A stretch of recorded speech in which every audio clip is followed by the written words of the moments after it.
anong susunod na hakbang ng Pangulo ng Pilipinas. Oo, kasi actually ngayon ay ang barko, no, barko ng Amerika ay nasa Scarborough Shoal na kung saan kinakabahan ang mga Chinese Coast Guard kung bakit may warship, no, ng Amerika sa Scarborough Shoal. And pangalawa, ito na nga mga kababayan, ang Duterte, no, ang Duterte dynasty ay matutuldukan na nga ba sa Davao City? Kasi ang mga Nograles ay nangunguna na po sa survey at naiiwan po, no, sa survey ang mga Duterte. Naku po, kakabahan na po sila nito. Ko po yung aking live kasi nga yung ilaw masakit sa mata. Alam niyo mga kababayan, Luzon, Visayas and Republic of Mindanao, province of China. Alam niyo po ba, ganito kasi yung kwento niyan. Yung China natataranta na.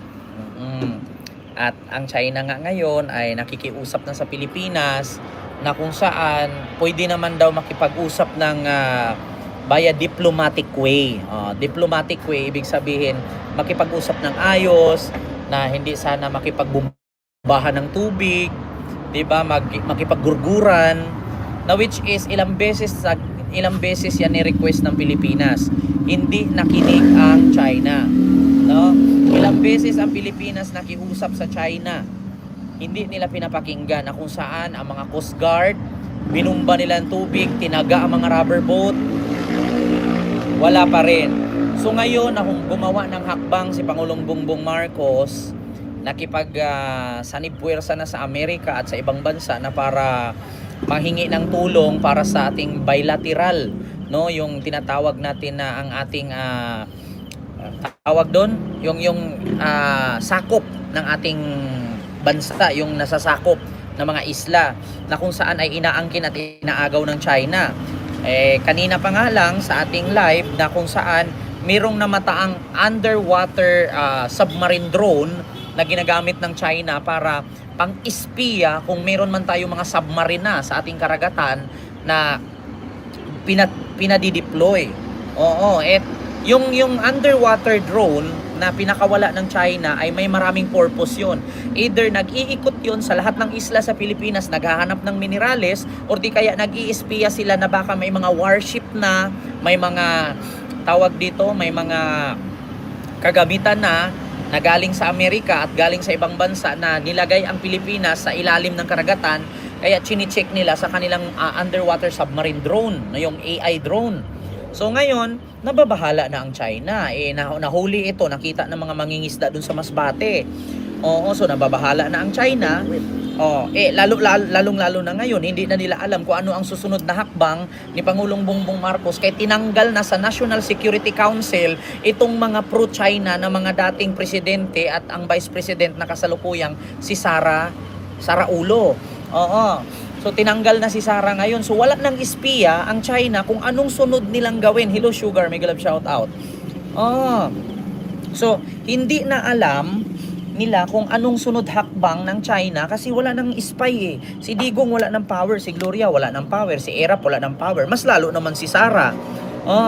So ngayon, ano nga bang rason kung bakit tinanggal ni Pangulong Bongbong Marcos ang mga dating matataas na politician sa ating bansa, especially ngayon sa kasalukuyang Vice President na dapat kasali naman talaga dapat yan sa national tawag dito National Security Council. Ang problema kaya tinanggal siya ni Pangulong Bongbong Marcos kasi ang tingin ni BBM kay Sara is terorista. Diba? Ang tingin ni BBM ay terorista na po ang mga Duterte at si Sara. Bakit? Kung ikaw presidente ng Pilipinas, Ma'am Rosana Ragudo, hello po. Kent, magkano pinagpagasolina punta TP House? Actually, Ma'am Rosana, 350 po. Oo. Ma'am Rosana. Actually, ito kung kayo ang presidente ng Pilipinas, hindi ka pa nanalo nung tumakbo ka, kinontra ka na ng dating presidente. Ito huwag kayong magalit. Huwag kayong magalit alam ko, kayong mga loyalista na nakasupport sa Duterte. At the time kasi nung eleksyon 2022, Mahal nyo pa si Sara, mahal nyo pa si BBM. Opo, Ma'am Rosana Ragudo, salamat po. No, alam ko nung year 2022 election, mahal nyo pa si Sara, mahal nyo pa si BBM, hindi nyo pa yun alam. Pero sa totoo lang, itong si Digong, tumatakbo pa lang, kumakandidato pa lang si BBM, binibira na niya. Pero anong ginawa ni BBM? Pinagpasensyahan. Sabi nga ni BBM, epekto yan ng paggamit ni Digong ng fentanyl. Oo, pinagpasensyahan pa yan ni BBM. Ngayon, pagkasunod, meron silang tinatawag na maisog rally. Bumibira na naman si Digong. Sabi na naman niya, si Bongbong Marcos bangag noon, bangag ang presidente natin ngayon. So bumibira na naman, pangalawa. Pinagbigyan pa rin ni BBM. Pangatlo, eto na yung rason na kung bakit isa si Digong sa tinanggal ni BBM sa National Security Council. Kasi nanawagan si Digong sa military at sa mga retired general, kapulisan at kasundaluhan na mag-aaklas at magkudita. So isa na yon sa threat. Isa yun sa threat. Kaya yung mga DDS na bubo tanga-tanga dyan, na hindi nila alam, bakit nga ba tinanggal si Digong, si Sara, si Gloria at si Erap? Mga magkakaalyado yan. Diba? Ngayon, paano kung gagawa ng hakbang si Pangulong Bongbong Marcos para sa ating sandatahang lakas? Paano kung gagawa si Pangulong Bongbong Marcos ng tawag dito, progress para sa ating Armed Forces of the Philippines? Mahahadlangan at mahaharangan, lalong-lalo na kapag nandyan yung mga pro-China. Diba? Lalong-lalo pag nandyan na. Kaya ngayon mga kababayan, ang ginawa ni Pangulong Bongbong Marcos, much better na pag gumawa tayo ng hakbang para sa ikaunlad ng ating bansa, pag gumawa tayo ng hakbang para sa ikapromote ng ating sandatahang lakas, much better tanggalin natin yung mga hadlang. Kasi alam niyo, sa totoo lang, ang tingin ni PBBM talaga sa mga Duterte, terorista. Sa ginawa ni Digong na pagbabanta na magrevolusyon, mag-aaklas at magkukudita, nanawagan siya. Rinig po ninyo lahat yan, nanawagan siya. Kayo mga kasundaluhan, kayo mga kapulisan, kaya ba ninyong tanggapin na meron tayong presidente na pinoprotektahan pero adik? Yun ang sabi. Diba? Yun ang sabi ni Digong. So yun pa lang, kung ikaw ang presidente ng Pilipinas, anong gagawin mo? Papalakpakan mo si Digong. Malamang threat yan. Alam nyo kung bakit? Ano ang sabi ng mga lawmaker sa Pilipinas? Kahit ganyan ang mga Duterte, may mga iilan pa ring supporter ang nauuto nila. So kung magwiwilga sila at mag-aaklas sila, no, at magre-revolusyon sila or magkudita sila, may possibility mangyari kahit konti lang sila, kasi marami pa ring mga retired na sundalo, kapulisan ang nauuto ni Digong. Di ba?